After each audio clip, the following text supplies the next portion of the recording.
HTTP students. सो हम chapter 5 कर रहे थे जियोग्राफी का इंडस्ट्रीज़। सो हमने रीड किया था इंडस्ट्रीज़ क्या होती हैं और उसकी कुछ एक्टिविटीज़ देखी थी, सेकेंडरी एक्टिविटीज़ लाइक ओके।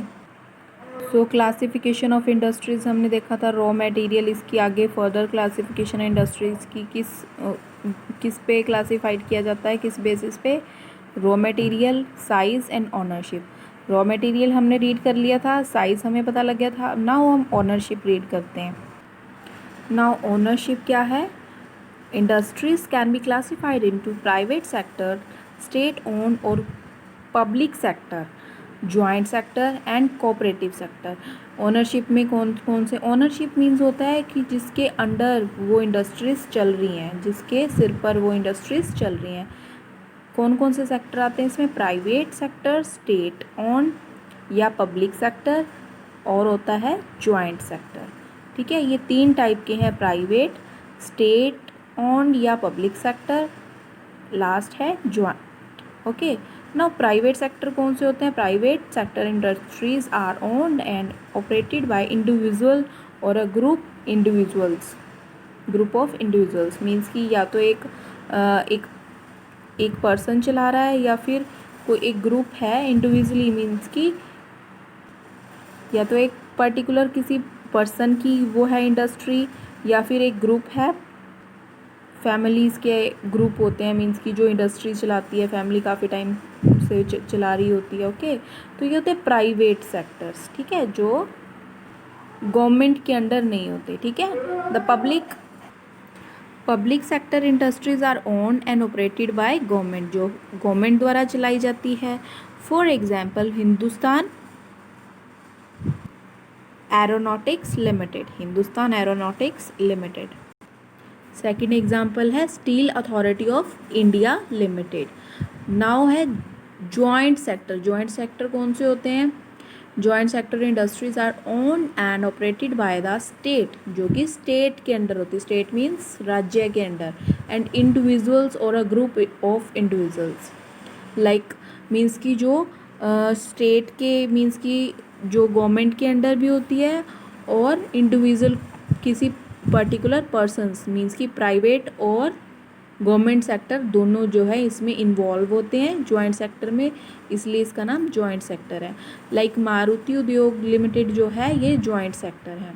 ठीक है, ये गुड एग्जांपल है। अब कोऑपरेटिव सेक्टर कौन से? Cooperative sector industries are operated by the producers और सप्लायर्स ऑफ रॉ मटेरियल। ये वो होते हैं जो सप्लायर मीन्स की जो सामान जो है, जो भी प्रोडक्ट होता है उसको प्रोड्यूस उत्पाद करते हैं जो लोग इनका, और सप्लायर होते हैं आगे माल जो है सप्लाई भी करते हैं, और वर्कर्स आर बोथ, ये सब मिलकर जो है एक इंडस्ट्री को चलाते हैं।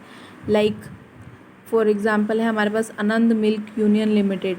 मिल्क जो इसमें सब जो है डेयरी मीन्स की जो मिल्क की इंडस्ट्रीज़ होती हैं वो सब आ जाती हैं इसमें, क्योंकि उसमें इन सब का काम होता है। किस किस का ये उत्पादन भी होता है, यहाँ पे सप्लायर्स भी होते हैं, दूध वहाँ पे आगे देने वाले, कच्चा माल भी मिलता है यहाँ से, वर्कर्स भी बहुत सारे यहाँ पे होते हैं। ठीक है, तो ये एक अच्छा एग्जांपल है। आनंद मिल्क यूनियन लिमिटेड और Sudha Dairy are a success stories of a cooperative venture. Now factors affecting location of industries.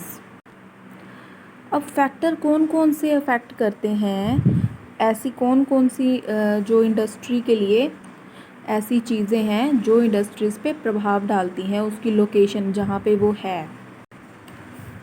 Raw material सबसे पहले तो वहाँ पे कच्चा माल कौन सा मिल रहा है, इजीली मिल रहा है या नहीं मिल रहा, अच्छे वाला मिल रहा है या नहीं मिल रहा, और वहाँ पे लेबर मिल रही है नहीं मिल, लेबर मीन्स जो मजदूरी होती है, कैपिटल एंड मार्केट, वहाँ का वहाँ पे ये सेल है उस चीज़ की, यानी जिस चीज़ की इंडस्ट्री है। फॉर एग्जांपल अगर हम ब्लैंकेट बना रहे हैं तो यहाँ पे हमारे जो है ठंड होती ही नहीं है। सपोज़ अगर हमारे यहाँ पे ठंड ही ना हो तो उस ब्लैंकेट का कोई फ़ायदा ही नहीं है बनाने का, तो यहाँ पे मार्केटिंग जो है बहुत ही कम होगी। और वहाँ पे वाटर हर इंडस्ट्री में जो है वाटर की सबसे ज़्यादा नीड होती है, तो वाटर वहाँ पे उपलब्ध है या नहीं, वाटर की अच्छी फैसिलिटी है या नहीं। कम्युनिकेशन मीन्स कि जहाँ से हम उसका प्रोडक्ट का जो भी बन रहा है उसका प्रचार कर सकते हैं, आगे उसको बढ़ावा दे सकते हैं, उसका अच्छा साधन होना चाहिए। इंडस्ट्री इस पे भी डिपेंड करती है। फिर आगे जहाँ से माल लाया जाना है या वहाँ इंडस्ट्री में लाया जाना है या कहीं लेकर जाना है, तो उसके लिए ट्रांसपोर्ट की भी आसपास जो है अच्छी फैसिलिटी होनी चाहिए। नाउ लैंड, अब लैंड कहाँ कौन सी लैंड पे है। इंडस्ट्रीज़ जो है लगभग जो है जो रेजिडेंशियल एरिया मीन्स कि जहाँ लोग रहते हैं वहाँ से दूर होना चाहिए, है ना।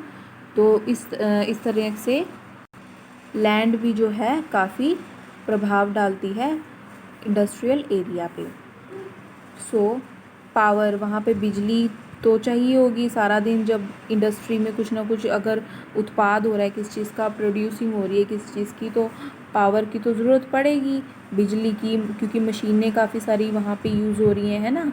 तो फिर ये जो है सब चीज़ें, यही फैक्टर्स हैं जो इसको इंडस्ट्रीज़ की लोकेशन को अफेक्ट करते हैं। तो आपने ये अच्छे से इसे रीड करना है इस स्टैंजा को। Okay students, thank you.